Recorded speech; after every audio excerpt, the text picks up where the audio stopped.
Salutations to those who are young and young at heart.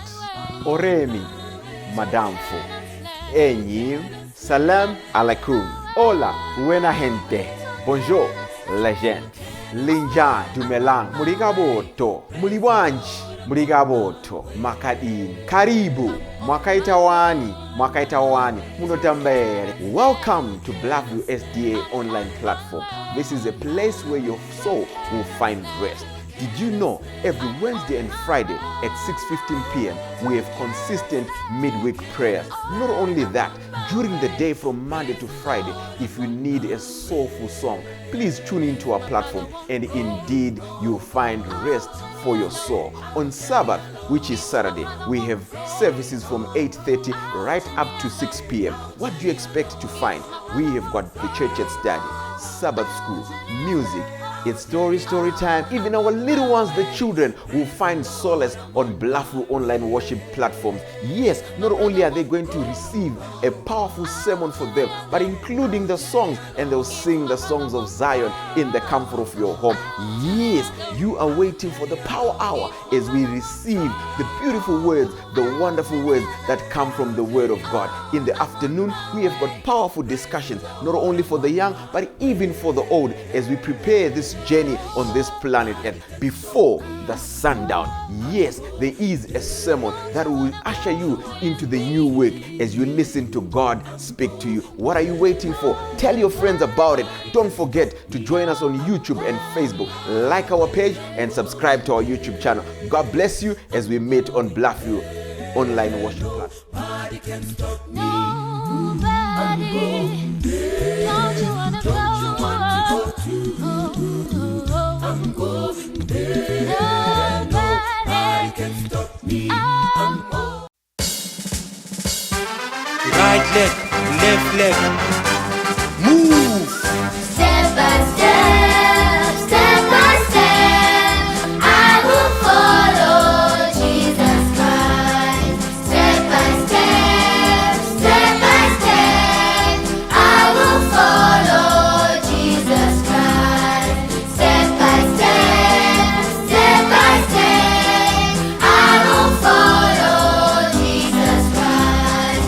Yesterday, today, tomorrow, I will follow Jesus Christ. Yesterday, today, tomorrow, I will follow Jesus Christ. Yesterday, today, tomorrow, I will follow Jesus Christ. Step by step, step by step, I will follow Jesus Christ. Step, Step by step, step, step by step, step. I will follow Jesus Christ. I will follow only Jesus Christ. I will follow the King of Kings. I will follow till I reach the skies. I will follow till I reach the skies. I will follow till I reach the skies. I will follow till I reach the skies. I will follow only Jesus Christ. I will follow only Jesus Christ.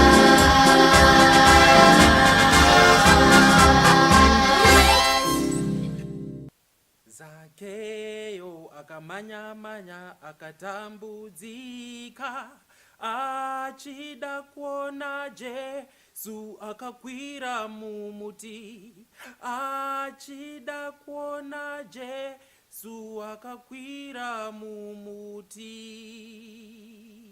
So let's pray together. Thank you so much, Lord Jesus, for being with us. We pray this in the mighty name of our Lord and Savior. Amen. Amen. Right.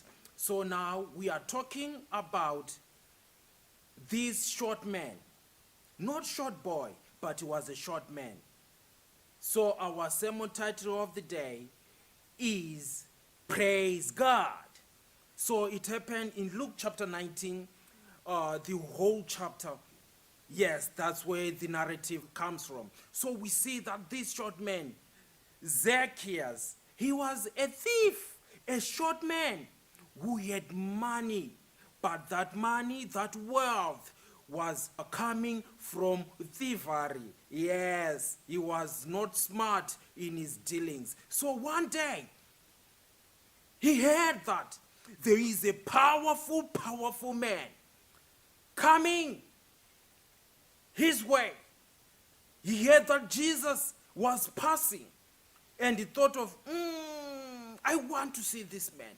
I hear that he raises the dead. I hear that he is God. I hear that he is powerful. I want to see him. But he was a short man. This man was very, very, very, very, very short. His name, Zacchaeus, it was. So now, trying to see Jesus, he was blocked by the taller, and the bigger man who was seeing Jesus as well. So he thought of a plan. He thought of, let me run and wait for Jesus. Ahead, I can climb a tree somewhere where I can see Jesus because people are blocking my vision. So that's when Zacchaeus started to run as fast as a cheetah. Overtook everybody. That's when he went straight to climb a tree to wait for Jesus, so that when Jesus is passing, you see Jesus live. You are seeing us live here. As I'm preaching, you are seeing me live. Hallelujah. So Zacchaeus wanted to see Jesus live with his 2 eyes. But the moment he was running, he was using his everything, his body. He was praising God wholeheartedly. Because the moment you run, you use your feet. The moment you run, you use your hands. The moment you run, your head will be moving like this. You will be running, using every cell in his body. So I want to believe that Zacchaeus was healthy. Because if he wasn't healthy, he was going to faint before reaching the tree. It means, boys and girls, it's good to be healthy. While you are looking for God, while you are praising God, it's good to praise God in a healthy state. Are we together? He was using his hands, his feet, his eyes, trying to find the right path. So let's sing together. Every single cell in my body is healthy. Every single cell in my body is well. Every single cell in my body is healthy. Every single cell in my body is well. Thank you, God. I feel so good. Every single cell in my body is well. Yes. So ask even your parents to say, Daddy, let's jog together. Mommy, let's jog together. Even to skip, even to make some push-ups. Are we together? So that you can be healthy in this time, in this COVID time. You need to be healthy. Exercise. So now, Zacchaeus, he used his everything to run. So boys and girls, wherever there is Jesus, do everything to find him. Use your legs to praise God and to find Jesus. He was using his energy and power for Jesus. What are you using your energy in? Praise God. That's our topic. So when Jesus was walking, left to right, left to right, left to right, with the disciples, everyone was everywhere. Jesus walking. He couldn't walk properly because people were everywhere. I'm telling you. Then when he reached the tree, Jesus looked up and said, Zacchaeus, come down. And Zacchaeus said to come down. And Jesus said, I want to go with you to your house. That's when Zacchaeus went with Jesus to the house. And what happened, boys and girls? Zacchaeus was quick to say, Jesus, come in. And that's when Jesus said to come into Zacchaeus' house. So can you invite Jesus in your house? Yes. Can you invite Jesus in your house? Some of you, you just leave plates scattered all over. Some of you, the dishes will be there with no one to care for them. Some of you, you cannot even make up your bed. Some of you, your rooms will be so untidy. You are so untidy. If Jesus can knock at your house today, will you be at liberty to say, Jesus, come in? I don't think so. But Zacchaeus was quick to say, come in, Jesus, come in, Jesus. And that's when he started to tell Jesus about his faults. That Jesus, I'm a thief. I will return everything I took from the people fourfold. Yes, I'm going to return everything. So boys and girls, it's good that when Jesus comes in your life, Jesus knocks in the house of your heart. Tell Jesus everything that you have done. Some of you, you took pencils which were not yours. Some of you, you know that there is money which is missing in the house. Some of you, you know that you are the one who blocked the sink. You know that you denied responsibility of that. But now when Jesus is saying, come, I want to come into your house, be free and quick to say, come into my heart, so that you tell Jesus everything that you did. And Jesus is going to forgive you. Jesus loves children. Jesus loves boys and girls who are sinners like you. Please, praise God. Because Jesus is knocking today. Say, come in, Jesus. Come into my life. Come in, Jesus. Come into my life. Not elsewhere, but come into my heart. Come into my heart and be free to confess everything, because Jesus loves you. As you are about to go to heaven, make sure that your things, you are right with Jesus. Are we together? That your life is complete in Jesus. I want boys and girls who are going to say, Jesus, I wronged my parents. Jesus, I wronged even my teachers. Jesus, I wronged you. Forgive me. Come into my heart. Come into my heart and make me a new person. Let's pray together. Dear Jesus, thank you so much for loving us.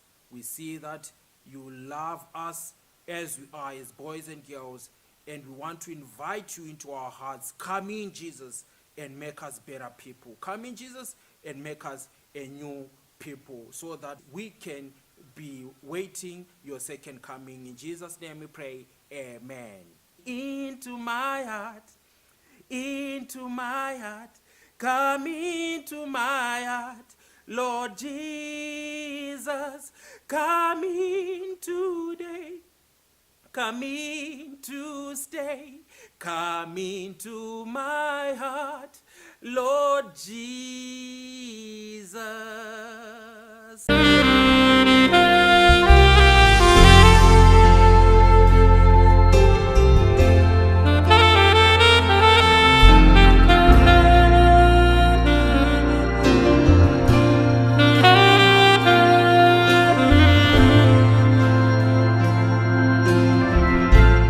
kuti tenzi anoriza tsuri yekugumayo apo nguva yepasi yaperawo kuti vakanaka vese vanounganidzwapo mazita anodaidzwa ndiripo mazita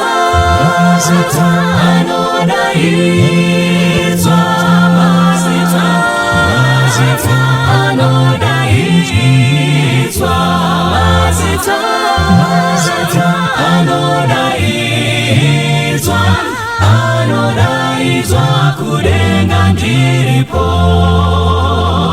hamusiwo vanomuka vakafa kuna Kristu vanoona miri huru yakewo apo vasarudzwi vanosangana kumushako mazita anodaidzwa ndiripo mazita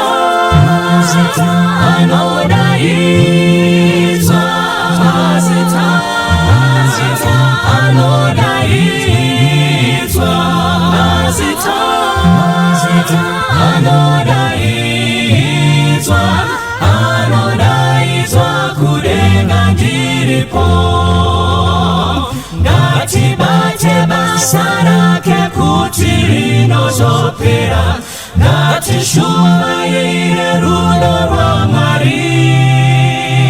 Ndizo Jesu anouya kutora vanhu vake, mazita anodaidzwa ndiripo. Mazita anodaidzwa, mazita anodaidzwa, mazita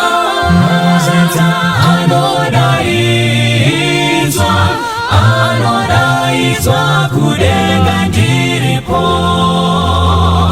Mazita anodaidzwa, mazita anodaidzwa, mazita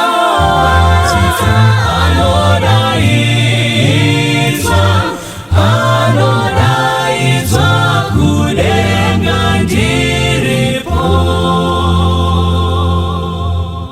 Tanzwa kunakisisa, Jesu aponesa, iro soko raura. Jesu aponesa, siwisa nyika dzese, kumiriyo kwenyanza, tenzi anotituma. Jesu aponesa, tumiranyi panyanza. Jesu aponesa, unzanyi vanyangadzi. Jesu aponesa, imbanyi wozitsuwa, kana vari panyanza, pasiri chazorinzwa. Jesu aponesa, imbanyi mudambudzo. Jesu aponesa, neupenyu nerufu.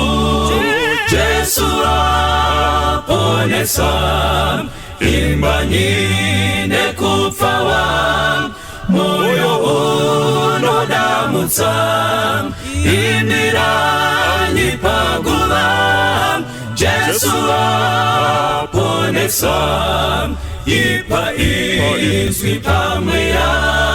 Jesu aponesa, kuti ndudzi dzizoda. Jesu aponesa, daidza kuponeswa, mumakonde ninga, miore kukurira. Jesu aponesa, ipa izwi pamweya. Jesu aponesa, kuti ndudzi dzizoda.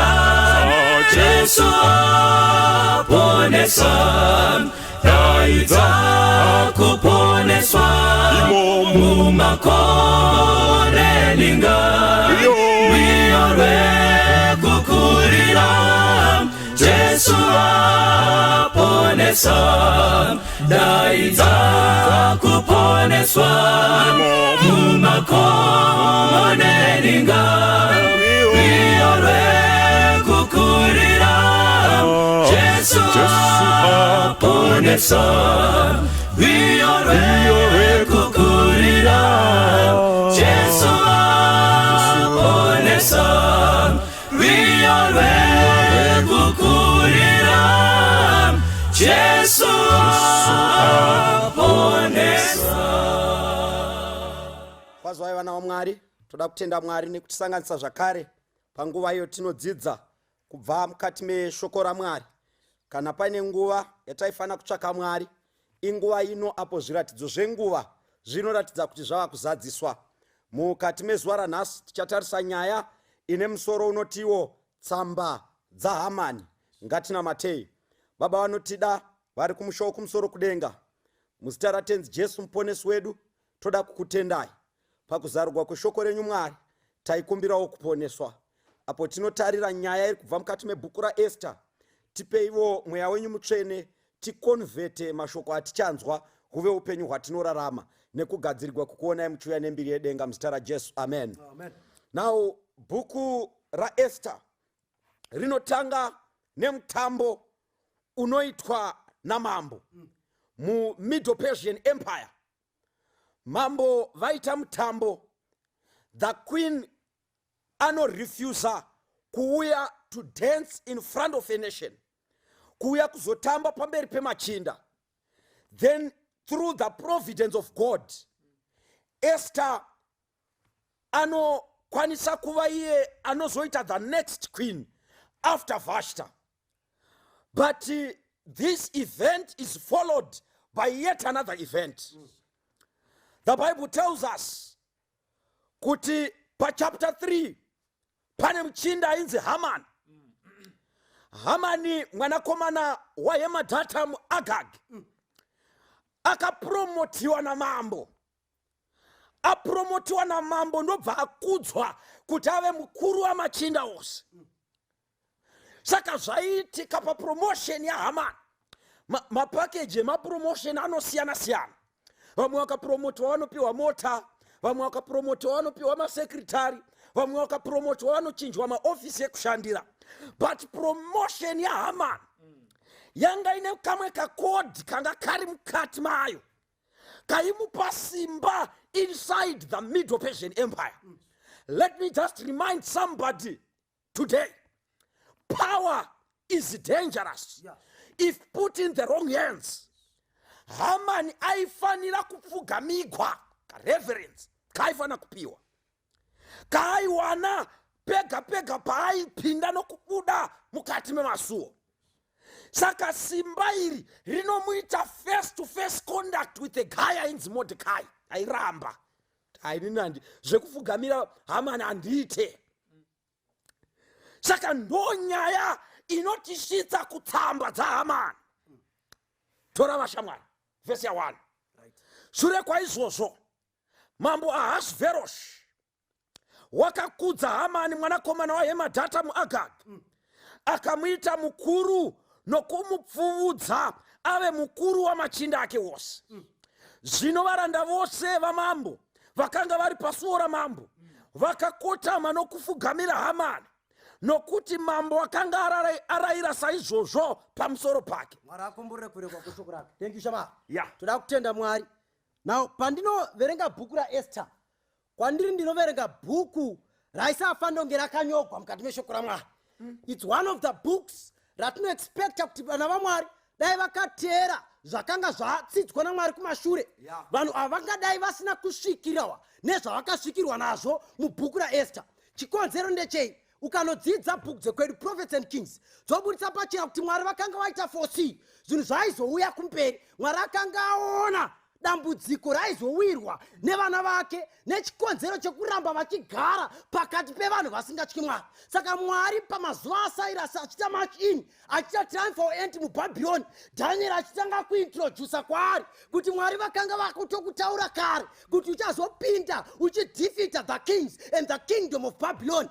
Akaudzwa Cyrus ndobva awana fefa pamberi paMwari. Adaro Cyrus anotiwo rega ndidzoserewo kuna Mwari. Vanhu vaMwari chiregedza vadzokere kuJerusarema kwavo, vandovake dzimba dzavo, vandovake masvingo avo, vatange kuvaka sanctuary yavo, vatange kuvaka temberi yavo, vatange kunamata Mwariwo vari mukati menyika yavo. But ukadzidza bhuku dzinoti vanhu vazhinji vakanga vagara pakati penyika iyi under the rulership yemaMiddle Persians zvinonzizvo vakatya kuti tidzokere back kuguta redu tinotange kuita mamwe marinov titange patsva futi kuvaka. Vakatya kuti tagarisa tiri mukati menyika ino, tavaka dzimba, taseta up mabusinesses, tava nemabhizinesi akawanda, takutozikanwa mukati menharaunda, tagadzira marelationship nevanhu vemuno kuti tisiye mainvestments ataita titange one kudzokera. Hatingadi, ticharambira hedu tiri mukati menyika ino.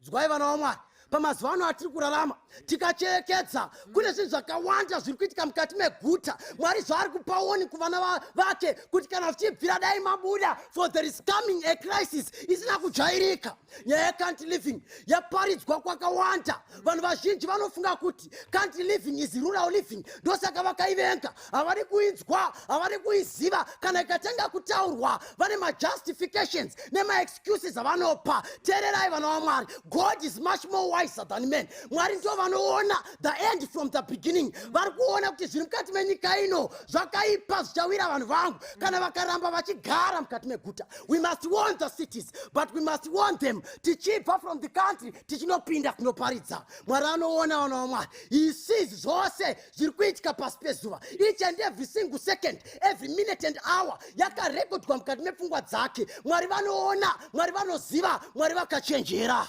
Saka Mwari akanga azviona kuti there is coming a crisis. Vanhu vangu vanofanira kubuda. Ndosaka tataura tikati bhuku raEsther rakanyorwa haro Mwari vakarwira, but bhuku iri rakanga risingafaniri kunge richinyorwa chikonzero vanhu vaMwari vangadai vasina kusangana nezvavakasangana nazvo. But zvisinei hazvo rakanyorwa. Ene patodzidza pana chapter ya 3 shamwari, ndoda kuti udzoke utange kuverenga. Tichadzidza nyaya Mwari achitiita zvakanaka. Verenga vhesi ya 1. Vhesi ya 1. Yeah. Shure kwaizvozvo mambo Ahasveroshi Yes. wakakudza Hamani mwanakomana waHemedhata muAgagi. Yeah.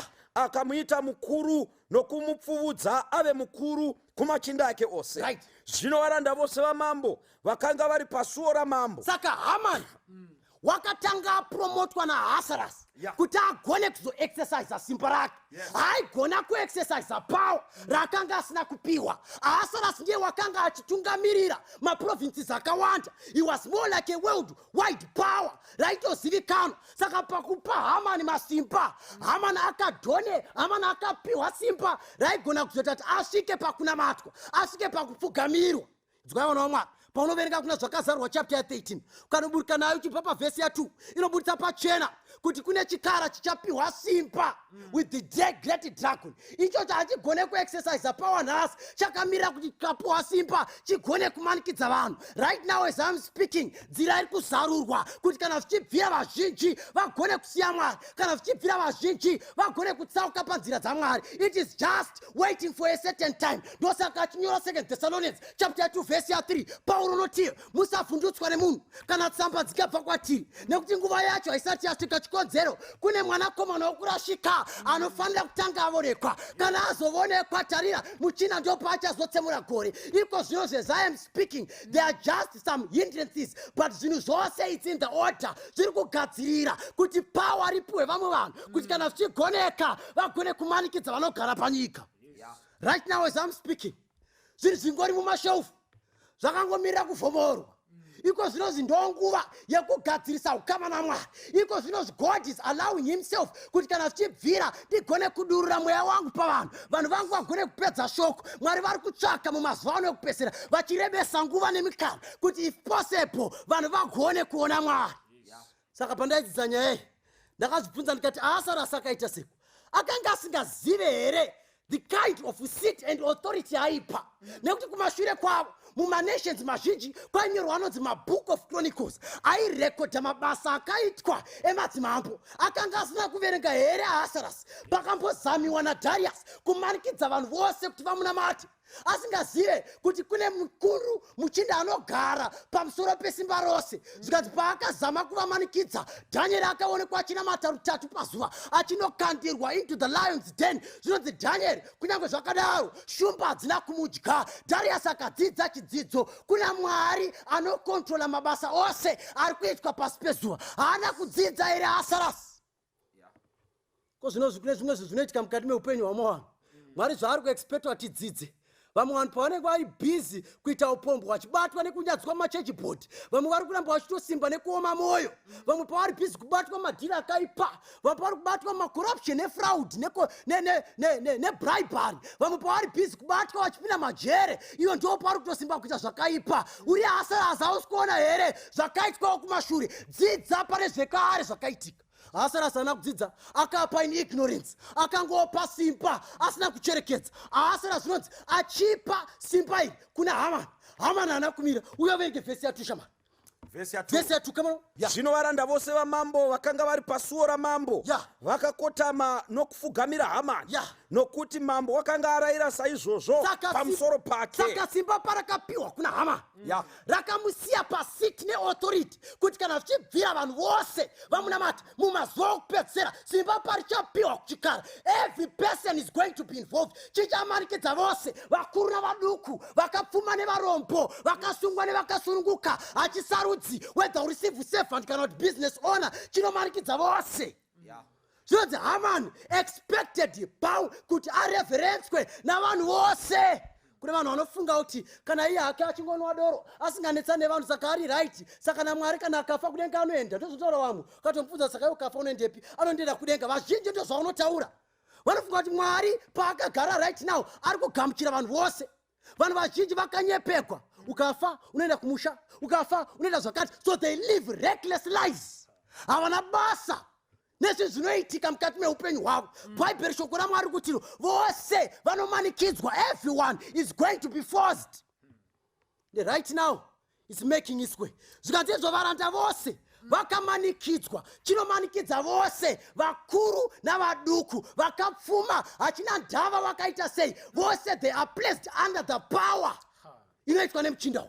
teerera munhu waMwari. Yeah. Saka painyorwa bhuku raEsther ranga richinyorerwa vanhu venguva iyoyo, but kunyanyisa vanhu vemasuo ekupedzisira nekuti zviitiko zvainongedza pazviitiko zvamasuo ekupedzisira. Panguva iyo apo pane achasimuka achidhikilera kuti ndini ndakufanira kupfugamikwa. Regai ndikuudzei vanhu vaMwari, zviri kuitika mukati menguva yanhasi zviri kugadzirira vanhu masuo ekupedzisira. Regai ndikuudzei panomira vanomira varipo mukati menguva yanhasi vanototi pavanofamba vanhu vanowa vachivapfugamira. Varipo vari kupfugamirwa mukati menguva dzanhasi. Chii chazviri kuitigwa kugadzirira vanhu varipo watova netsika yekupfugamira vamwe vanhu zvekuti zuva iri parichatagwa vachaenda paforefront nekuti vazvijaira. Regai ndikuudzei vanhu vaMwari, shoko raMwari rinoisa pachena kuti panyaya dzekunamata hakuna anopfugama pamberi pemwemo. Kana tounamata tinopfugama tose pamberi pavanhu.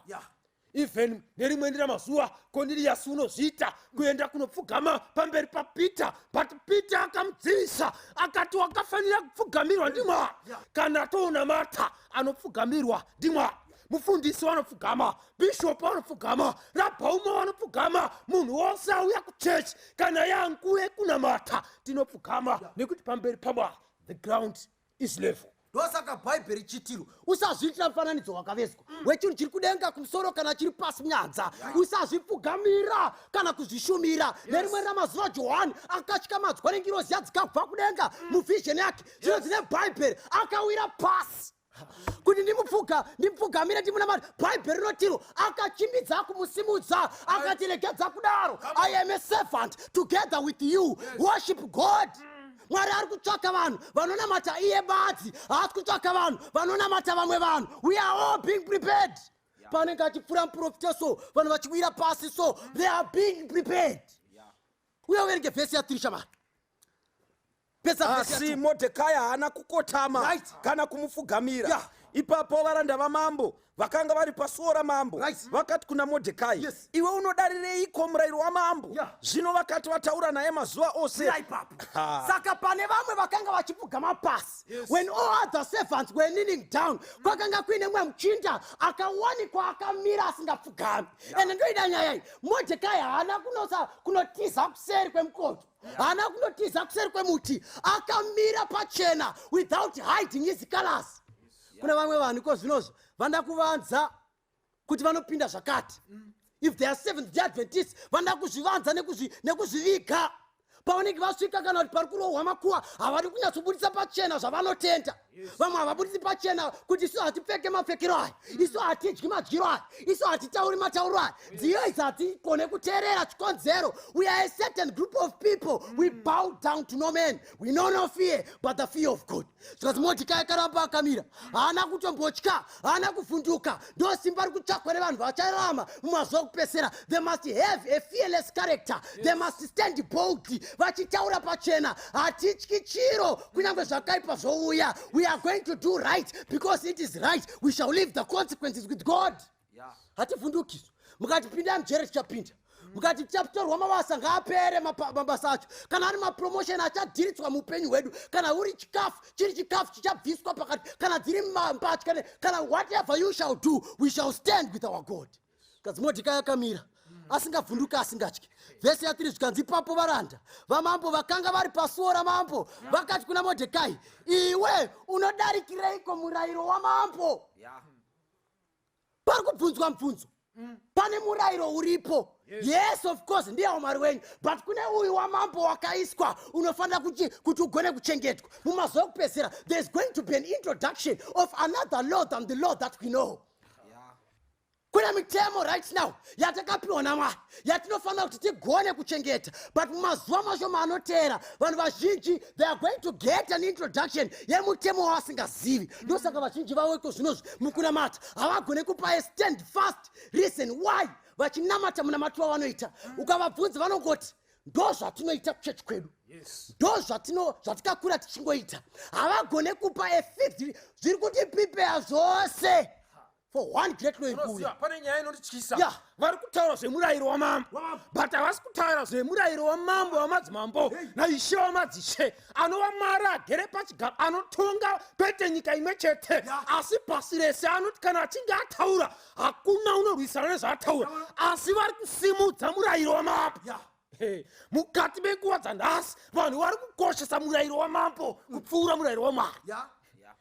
Unoziva kana uchifamba mudzirodi so ukasvika pane vanokoshesa murayiro vanenge vakamira vachimisa motokari, ukavaudza kuti ndoenda kuchechi, vanokuudza kuti mambo akati chechi haina kukosha. Regai ndikuudzei vana vaMwari, it's either tichaita zvamambo kana kuti tichaita zvaMwari. Kutozosvika pakutoti zvekuparidzwa kwaevhangeri, it's not an essential service. Mukati menguva dzanhasi murayiro wamambo uri kusimudzigwa kupfuura murayiro waMwari.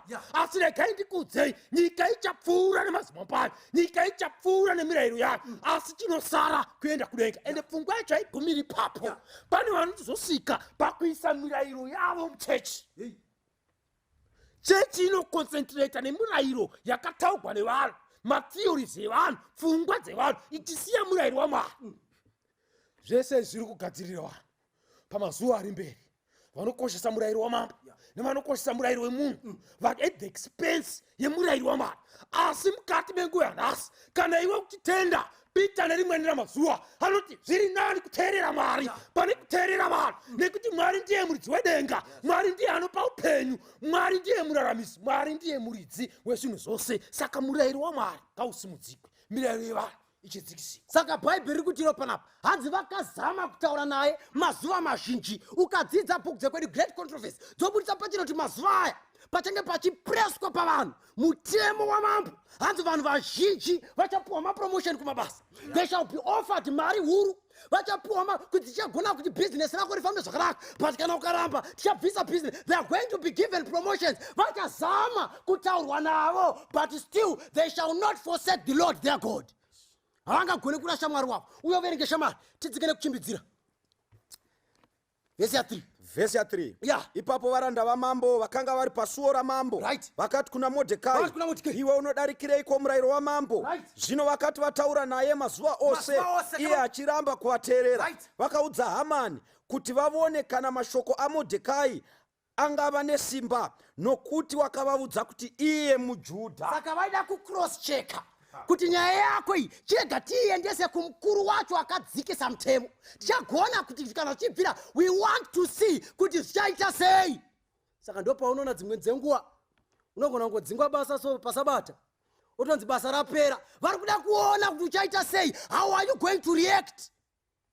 Pane zvimwe zvinhu zviri kuitwa right now under the sun zvinongoitwa nemuvengi just to cross check kuti wakamira papi panyaya dzekusimba. God Mwari achitarisa vanhu anovapa assurance kuti mumazuva ako okutambudzika, I the Lord will stand by you. Mordecai was not moved.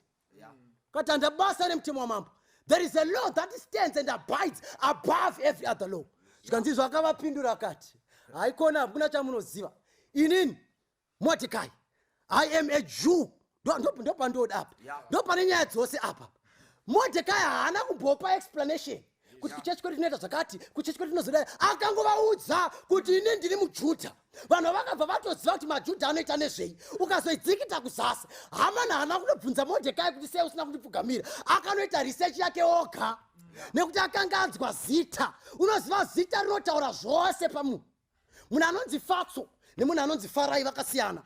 Unoziva munhu anopiwa kazita keslangish kanotaura mabasa ake. Haugonewo kuwana vamwe vanhu mazita vachidanwa kuchechi konzero.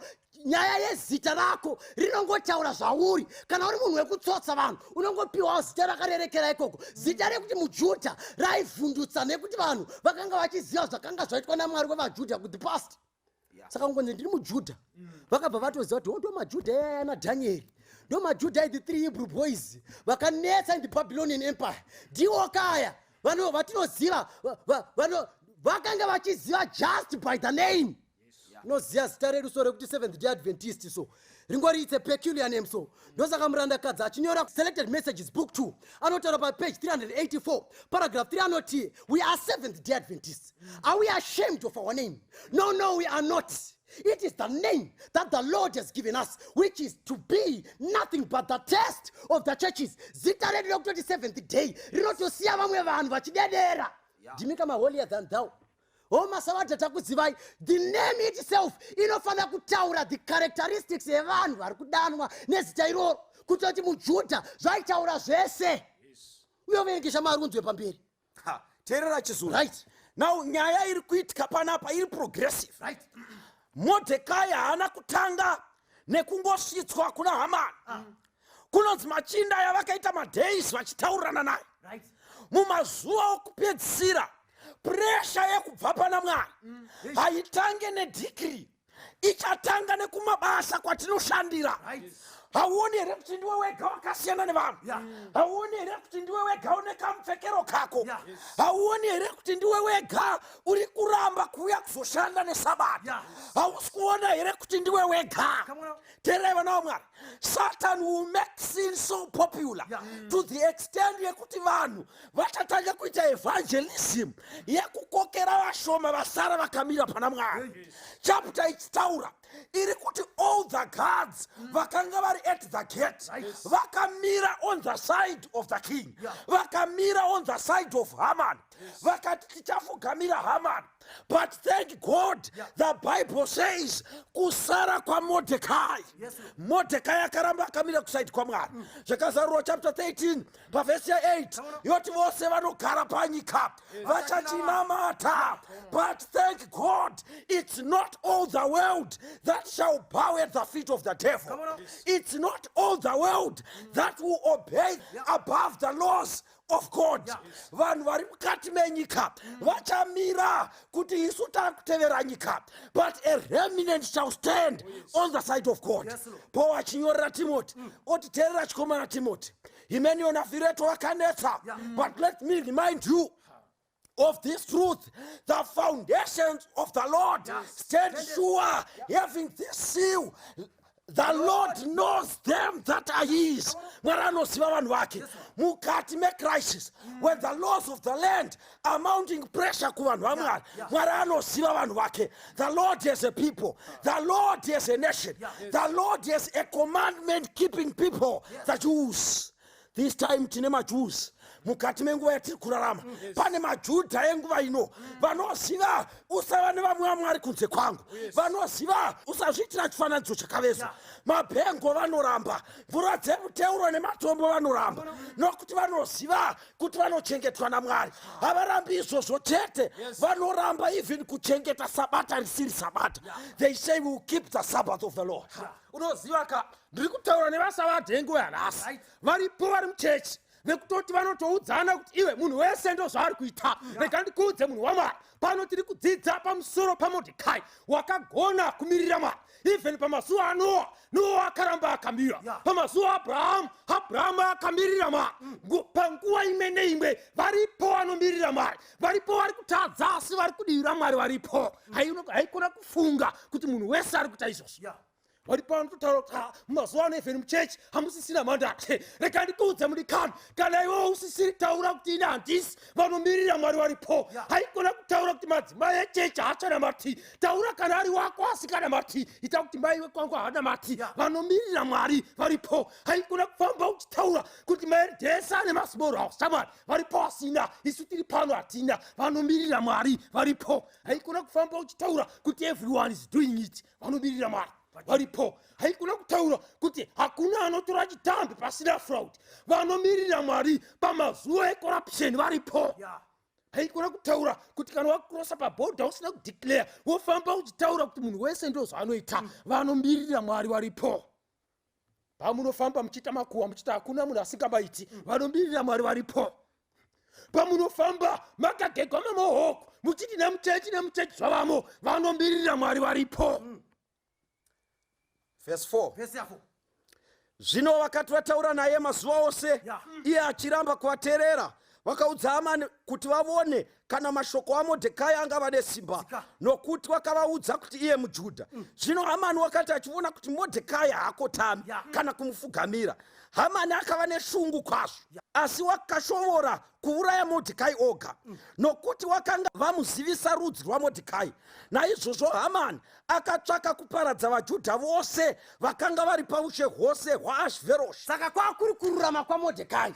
It was only the righteousness yaModhekai yakazokonzeresa bongozozo rose. Unoziva so paunorarama so vahedhene vari kuona. By one act, ndosaka achinyora Paul kuna Timothy anoti be an example unto the believers. Mwari ari kutsvaka vanhu vanogona kumirira vanhu vaMwari in righteousness. Zvikanzi nyaya hainangopera pane Modhekai, akandoda kuvatsvaka vose ndinovatsokota. I'm going to make extinct chinhu chinonzi maJudha panapa. Uyaverengesha Mwari pawasira. Verse 7. Verse 7. Right. Zvino mwedzi wokutanga uri mwedzi waNisani, Zikisa. pagore re12 ramambo Ahashveroshi, vakakanda puri, ndiyo mijenya, pamberi paHamani, zuva rimwe nerimwe, pamwedzi mumwe nomumwe, kusvikira pamwedzi we10. Hamani akati kuna mambo Ahashveroshi, rumwe rudzi rwavanhu ruriko, there is a certain people rwakapararira nokutekeshera that pakati is pavanhu scattered abroad the world. pamativi ose enyika dzoushe Come hwedu. on now, Verga. Mirau yavo yakasiyana neyavamwe vanhu. Mira ipapo. Hamani paari kupa complaint yake pamberi pamambo. Ari kuti isusu tiri zirudzi rwakakura, mune simba imimi, maprovinces enyu akawandisa, but amongst them people vamuri pamusoro pavo there is a certain people. Because pane a certain group ravanhu vashoma havo, but dambudziko ravo nderekuti vane mutemo wakasiyana nemutemo yevanhu vose. Vane sabata ravanoti vanochengeta, kamupfekero kavo, kana vari vanasikana vavo havaoni vakapfeka matirauzi, havapendi nzara, havapendi miromo. They stand by the natural. Kana ari machinde acho haumaoni achida zvakarurama, achibhema panje chikonzero. They have a certain law. Kamudyiro kavo uvacherekedze zvavanoita, vanofunga kuti maholier than thou, patoripo pakati pavakatosvika pakuti nyama yacho hatidyi chikonzero. They have a certain law. Vanhu ava they have a certain law. Toita sei nevanhu ava? Uyaverengesha Mwari. They have a certain law. Havachengeti mirau yamambo. Havachengeti mirayiro yenyu. Saka mambo haafaniri kuvarega varipo. Vanhu ava havafaniri kuregerwa vari panyika. Kana mambo achifara nazvo, Zikisa basa. Mwari ngainyorwe kuti vaparadzwe. Ndoda kuti tsamba dzinyogwe. Ini ndichaburitsa matarenda ane Kana zvitsvaka mari ndichaburitsa 10,000 pamaoko avatariri vemabasa vanhu ramambo, vanoita basa ndichavabhadhara. vaise pazvivigiro zvepfuma yamambo. Saka Hamani paari kunyora tsamba, paari kuenda pamberi pamambo, ari kuti I will go at my own expense. Chandiri kungoda isignature yenyu patsamba, sezvakaita Jezebheri paakanyora tsamba dzekuparadza Nabhoti, aingotsvaga signature yamambo. Chidhindo chaapa mumazuva okupedzisira. Inzwai vana vaMwari, upenyu hwedu huchabvunzwa. Vachataura pamusoro pevanhu vari kuchengeta mirayiro isiri mirayiro yenyika ino. Right now as I'm speaking, we have a certain law yatikapuwa naMwari kuti kune kuchengeta. Zvikanzi Hamani achataura kuti ngatinyorei tsamba. Tsamba dzacho toda kuti dzinge dzichidai so, dzinofanira kuenda kumativi ose. Ukaverenga muchirungu inoti dzinofanira kunyorwa in their language, dzoflya dzichienda. tsamba dzichasvika in every nation dzinenge dziri tsamba dzokumanikidza vanhu kuti vaiti abide to the law of the state, abide to the law of the nation. You see, the law of God, but the people of God shall stand. We know no other God but the God of the heavens. Because pavanenge vari ipapo hanzi tsamba dzichanyogwa. Ndona tsamba yekwedu kuno kuZimbabwe ndo yatiyaspecify inenge yakanyorwa kune vanhu vari mukati menyika yenyu. They are a threat to the community. They are a threat to the state. Vanofanira kuti vafe vanhu ivavo. They are a very small group of people, but they must perish. Chikonzero, they have a different law. Tsamba padzinenge dzichinyorwa dzinobva dzaspecifya nyorai budget yenyu. Kana musingadi kunyora tsamba idzi kuparadza vanhu ava, masanction tichawedzera. Not only that, kana tawedzera tichawithdraw mabenefits. Zimbabwe yoti do kufunga. Yobva yataura statement rakataurwa naCaiphas. Shall the whole nation perish because of one man? Zviri nani vapedzwe tivabvise pakati nyika dzose they shall follow the lead that will be taken first by the United States. United States will be the first one to seek to destroy those who stand for God. As I'm speaking today, these things are nowhere but in the shelves. Zvangomirira nguva nemukanga kuti kana zvichibvira Mwari vatendera havo kuti nyika ichisvika pakupetwa mabasa yachitanga Mwari vakabata mhepo ina dzenyika ino kuti dziregere kusvika panyika. Chikonzero vari kurebesa nguva nemukanga kuti mhombwe dzibude muzvakaipa, kuti mbavha dzitendeuke, kuti vazhinji vose vari kuita zvakarurama vagone kusiya. God is prolonging the time of his coming. Mwari vari kuitira iwewe zvikasi panguva yakadai so Israel yose yakachema tsamba dzichinyogwa zvikasi neexpense nebudget racho tichasuplya mari. Mwari ari kutsvaka mazuva ano ekupedzisira vana vaMwari, men and people who are going to stand. Vanhu vachagona kumira vachiti we know no other God. Hatizivi umwe Mwari, hatizivi chiro, we know no other fear but the fear of the God of the heavens. Anogona kumira badzi achiti pasimba uya upendere munhu waMwari. Toda kutenda Mwari mukati mezuva ranhasi nekudzidza kwataita chidzidzo chinokosha mukati meupenyu hwedu. Vachagona kumira panguva dzekumanikidzwa. Uku hakusi kumira kwemazlauzano uku, kwekuudzana kwemafeelings, kwekuti hatozigona tinomira. Kumira kwevanhu vakafuka upenyu hwaJesu. Muri moga, tiri toga, ndiri ndoga hatigoni. Tinogona bedzi kana Mwari wauya mukati meupenyu hwedu. Kumira kwevanhu vane faith. Faith ndio inodzinga fear. Saka mukati menguva yanhasi Jesu paari kugadzirira achipa vanhu mweya mutsvene uyo ndo uchapa vanhu simba rekugona kumira nekusatya. Tiri toga tinotiza, tiri toga tinochema, tiri toga tinopfugamira vanhu venyika ino. Asi kana Mwari watipa simba, Mwari watigamuchidza mweya wavo, ende pari kunzi kupomerwa uku vanhu vanenge vasingapiwi mhosva yekuti mapedza minda yedu, vanenge vasingapiwi mhosva yekuti manyanya corruption, haisi mhosva yekuti matora madzimai evanhu, imhosva yekuti manyanya kunamata Mwari, imhosva yekuti manyanya kutevedza zvakanzi naMwari zviitwe, imhosva yekuti mararama by the word and the testimony of Jesus Christ, imhosva yekurambira pamurayiro waMwari. Asi kune vese vanotenda pavanopinda mukati menguva iyi havapindi vari voga. Mwari ariko chidziviriro. Uyo uri kunyika haana kukura kupfuura ari kudivi redu. He who is in the world haana kufanana neari kudivi kwedu, nekuti Mwari une simba rekudzinga zvose nekubata zvose kuti vana vake vararame vasingatyi. Nhasi tinotya nemhaka yekuti hatisati tagamuchira mweya waMwari. Tinotya zvikangonzi uyai kubasa mukasauya rinopera, munotya munoenda. Chikonzero hamusati magamuchira mweya waMwari. Corruption munobvisa, mari dzechioko muhomwe munobvisa nekuti munotya kurasikirwa nezvinhu, munotya hamusati magamuchira mweya waMwari. Mukati menguva yanhasi inguva yokugamuchira mweya waMwari, zvekuti even nyika ikavhundusira kana pane faith fear haishandi. Nyika ikavhundusira ikapa mathreats ose, ikapa mathreats even ekutora upenyu hwevanhu vakamira naJesu havavhunduki, nekuti kune boka regirosi rinorinda nekurira vachena. Mukati menguva yanhasi toda kuti tinamate mazuva apa anoswedera, akuwane atiwane, andiwane ndagamuchira mweya waMwari. The spirit of fear yabuda, ndaane mweya wekutenda wekugona kumira. Vanoda munamato uyo ngatidzore uso hwedu apo tiri kunamata. Ngatinamatei. Baba wedu ari kudenga, toda kutendai mukati menguva dzemasikati ano, mangwanani manheru. Tichikutendai nekuda kweshoko renyu rinouya kwatiri panguva dzakafanira. Toda kutendai nekuti munopa upenyu, munopa simba. Tadzidza mukati meshoko renyu kuti imi Mwari munopa henyu mweya wenyu. Hapana mutengo wamunotarisira kwatiri, hapana imwe sacrifice yamunotarisira chamunotsvaka kutenda. Tipewo kutenda tigamuchire mweya wenyu kuti mazuva achanyorwa tsamba dzaamani paanosvika atiwane takamirira, atiwane tisingatyi, tine kutenda, takazadzwa nekufukwa nembiri yedenga. Tibatsirei Mwari wokudenga apo zvinoitika zvichiwira nyika, ngatizivei kuti kune imwe nyika iri nani inopfuura nhasi. Tibatsirei Mwari wokudenga kwose kwose kwatiri tigone kugadzirira kusangana nemi. Uku ndokumbira kwedu tichipota nezita raJesu, amen. Ngandifane na Jesu awe mponesi wangu, tizatenyine rudo, tifawisese jiwa.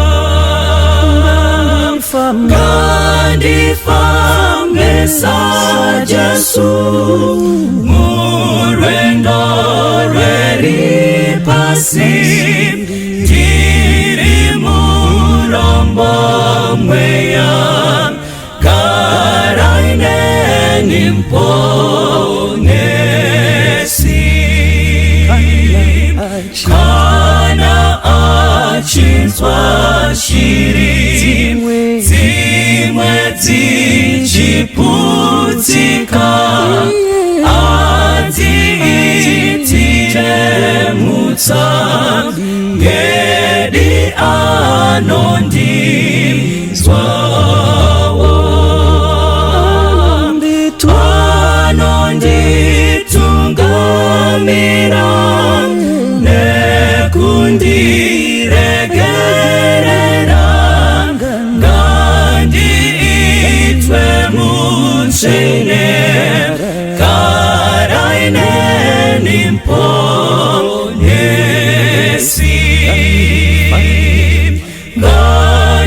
Ngandifane na Jesu mukurarama kwangu, ndizorore kunemwi panzvimbo inyerere.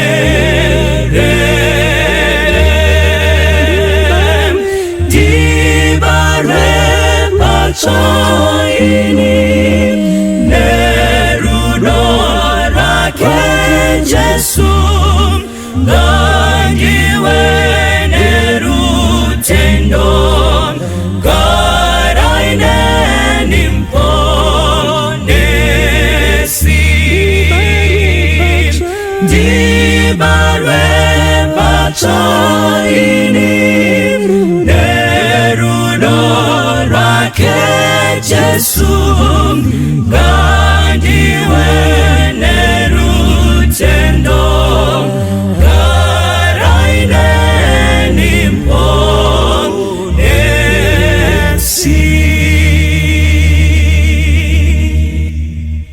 Ndawana shamwari yakandida ndisingazivi, akandipfuwa nerudo, akandisunga kwari. Moyo wangu wasungwa nepfundo rorakasimba, Jesu ndiri wako ini, uri wangu narini. Ndawana shamwari yo shamwari yakandifira, andi upenyu bachete asi akazvipira, zvendinazo handi zvangu ndaka muchengetera, moyo simba upenyu zvese zvake narini.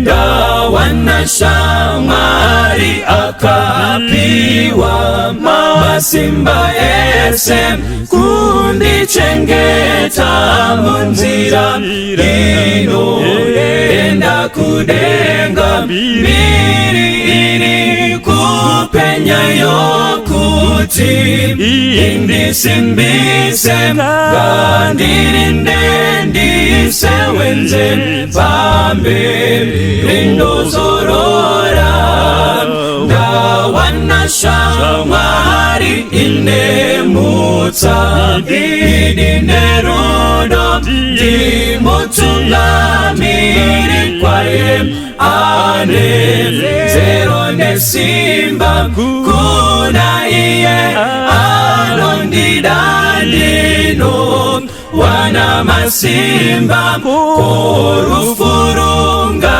kuriye ndiri wenyu narini ndawana shamwari inemutsa idine rudo ndimutungamiri kwaye ane zero nesimba kuna iye anondidandino wana masimba korufurunga kurire ndiri wenyu narini kuna iye anondidandino wana masimba korufurunga kurire ndiri wenyu narini korufurunga kurire ndiri wenyu narini